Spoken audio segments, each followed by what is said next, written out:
in this 4-story building, we always,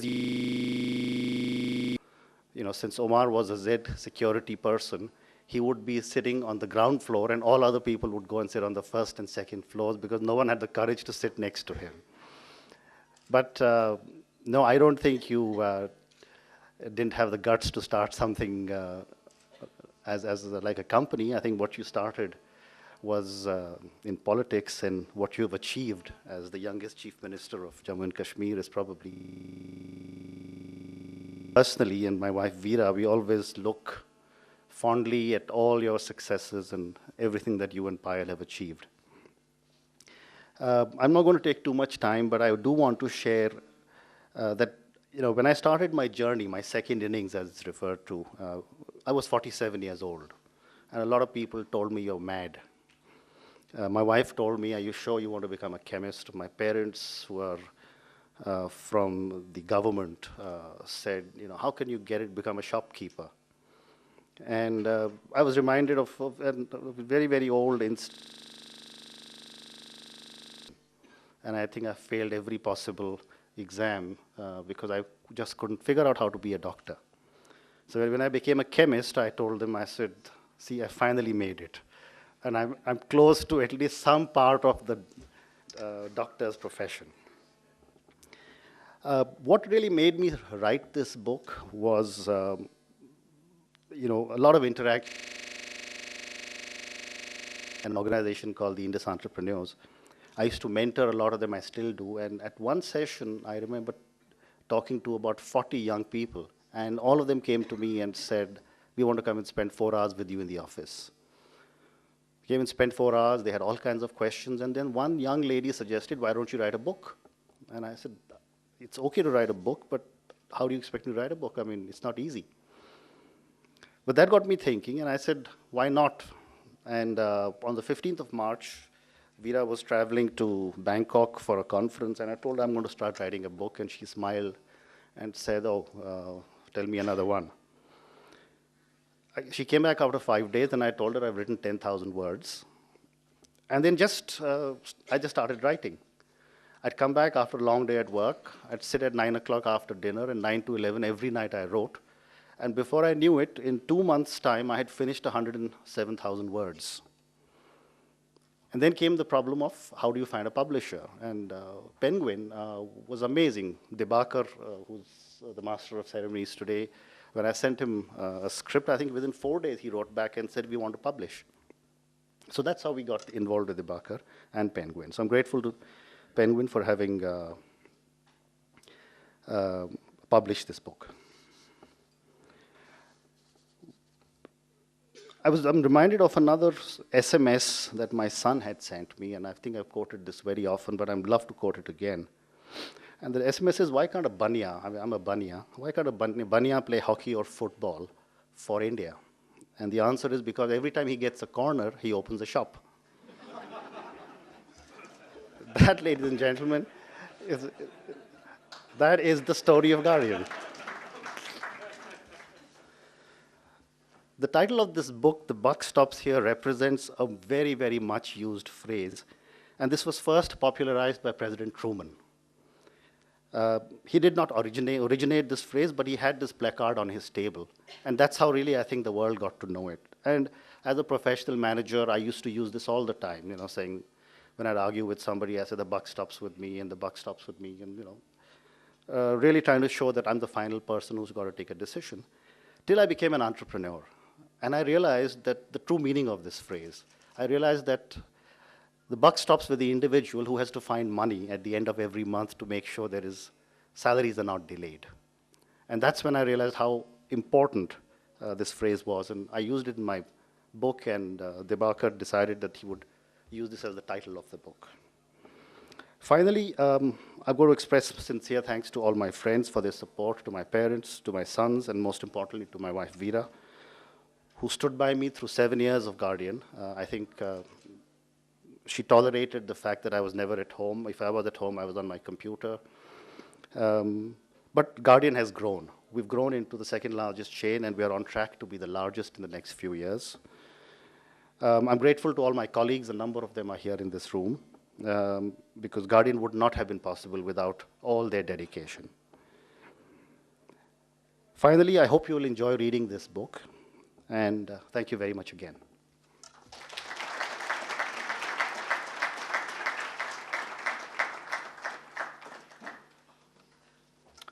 Thank you.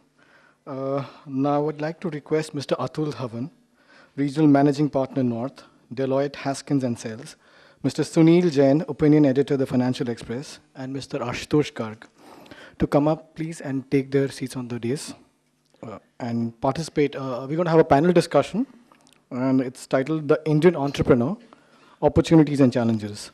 Could I also request Mr. Bipin Chandran, Editor, Entrepreneur Magazine, to moderate this discussion, please, and take this evening forward.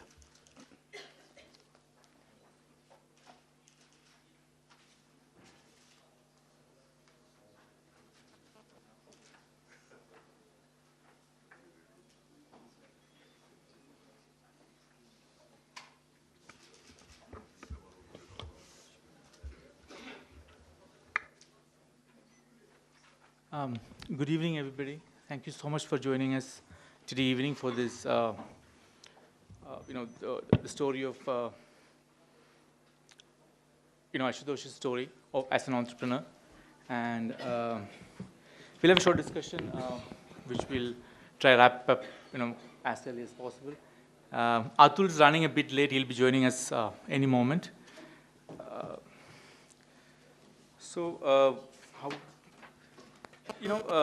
As an outsider, I've had a chance to sort of interact with a large number of entrepreneurs, starting from big metros to smaller towns.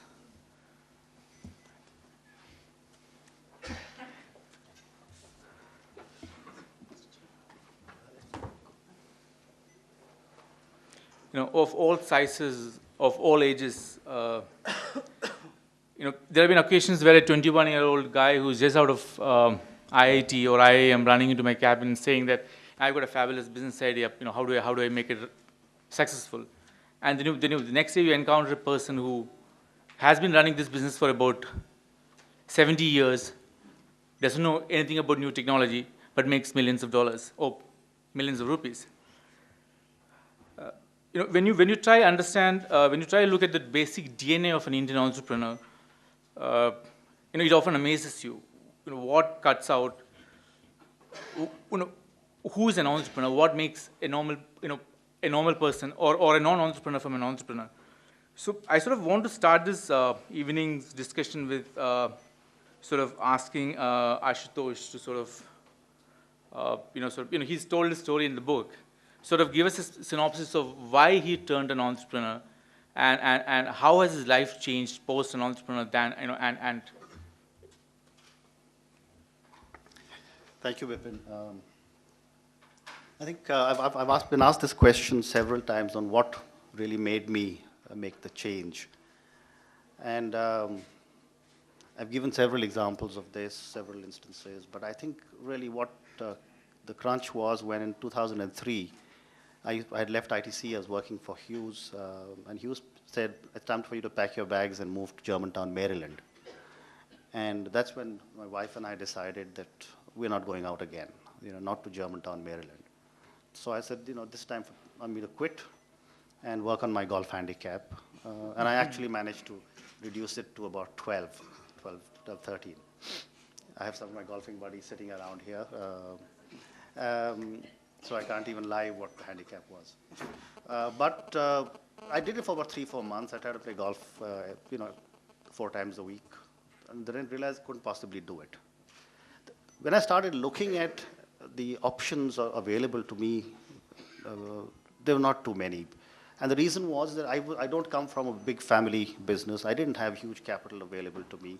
So I just said this was a time for me to look at something small which was scalable. When I started looking at this particular business, I realized that this was huge.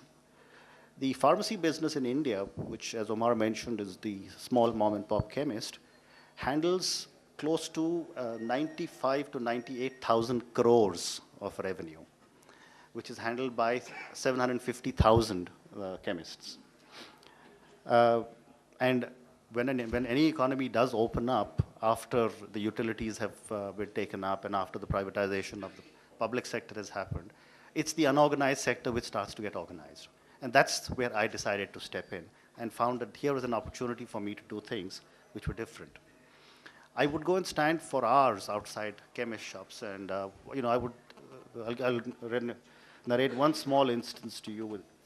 If you want to go up and buy a bottle of glycodin for your throat, you walk up, whether it's winter, summer, rain, whatever, to a counter. You ask for a bottle of cough syrup. He will pull out a dirty bottle from under the counter. Then he'll take a rag and he'll clean it like this. Then he'll take out a newspaper envelope, which is made of newspaper, and he'll blow into it, putting his germs in. If it's a plastic bag, he puts his spit like his fingers and opens it. And at every stage, we are transferring unhygienic practices in medicine. And I said, has to change. I would go to small cities, and when I would talk to people, they had no choice. All that they knew was a hari patti and a lal patti. Hari tablet for a headache, lal tablet for a stomachache, and that's all that they knew. And last 7 years, not much has changed in rural India, and I think there's a huge opportunity to change there as well. So that's what really got me started. Of course, I decided to put my money where my mouth was, so I built the first 10 stores out of our own money. Full marks to Veera, because I don't think she even realized she had signed away the house as a collateral till we took it all back when we raised our private equity. So those are things that happen. And the change really was that I had no time left. Working for ITC, Friday evening was time out till Monday morning. Here it was 24/7. So those are some of the changes. One more thing. When you started up, when you talk to an entrepreneur, you find that there are a lot of pain points they point out. There are various issues they face. What have been some of the biggest hurdles that you face, and how did you sort of come around it? I mean, that's probably one striking factor of an entrepreneur, how you sorted out, how he sorts out the problem. Well, I think I've tried to outline a number of these in my book, but I think the key one was making sure that we got the right people. Making sure that the people were there, they were trained adequately, and I've been fortunate that we've had a very, very strong management team. And interestingly, in a young organization like Guardian, this year we gave 29 long service awards, something I'd learned from ITC. ITC, we used to give a 100 rupee HMT watch. We increased it, we gave a 1,000 rupee Titan watch. But 29 long service awards in that 7-year-old company was interesting. So I think people were the biggest challenge.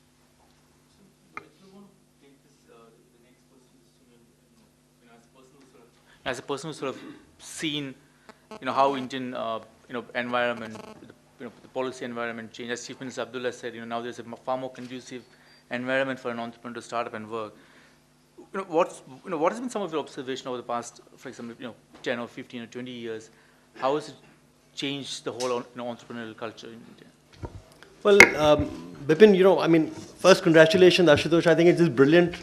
Right from the time that we've all begun working, we've all wanted to become entrepreneurs. None of us ever had the guts to do it. And, my wife's an entrepreneur. I know just how difficult it is to, to get anything going. It's equally true that, that if you look at any productivity, any big gain in any economy, it comes from entrepreneurs. You think of Google, think of Facebook and this huge, sort of money they've got from Goldman Sachs, and think of Bill Gates. When's the last time you saw something big coming from Bill Gates? So all productivity in any economy comes from entrepreneurs. And, frankly, if an economy can't make entrepreneurs work, if they can't make them survive, and this is why, India does so badly on the doing, business in India thing, I think the fact that entrepreneurship can't thrive in India is really bad news. So, I'm really, really glad that you've made it and you're here, and, more power to you, and hope there's going to be a lot more like you. I think, Bipin, you're absolutely right. If you look at